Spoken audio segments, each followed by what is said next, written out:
Bhí me chaint an Irish Learners Conversation Group I hitja Mart ag a héine go chlóg san í an gúigoláide go bhí an bheitheh gáhíle agus fé héin le cean agus na cáde agus siúdiad na nóta agus an chaint scríofa a bhrech me síos. Tá a leog a teach isteach. Seachtain eile corthaigéin ein. An luchóg rancach.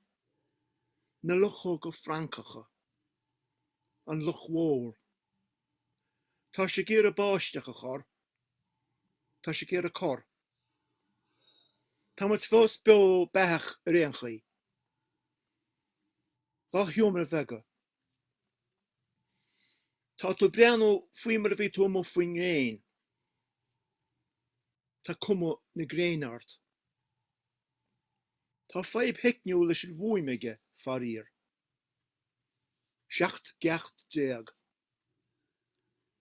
Daine difriúla lévé lísrúla.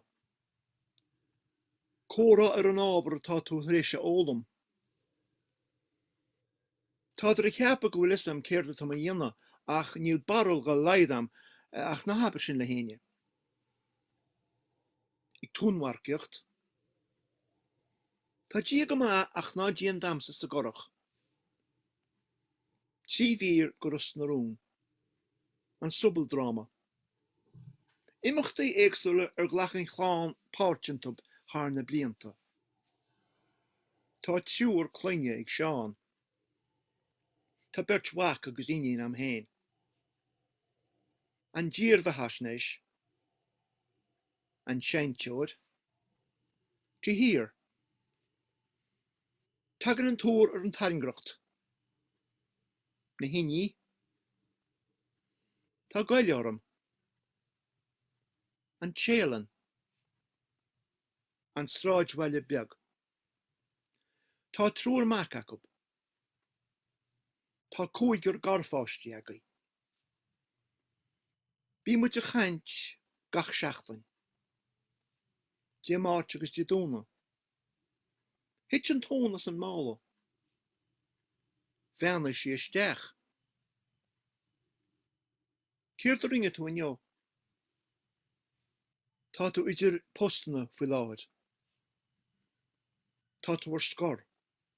Tá tú éirí as. Bhí cearan na gobar le bogarí. Ingealtóir bogarí. Bhí me mo haidiúr agus an sin daibrime ag glólan. An sinin si bhíon ólas cheol. An trompa. Ní fiú trompa gan teanga. Céan clár telefís a seáilib. Taig taidach. Tá sé níos teocha. Bhí sé bhráir gomuleisceil bhí sé bhráir ina smór. Tá an plasí ina sír. Scaití. Bhile héin a dhéanaan an cot crónán.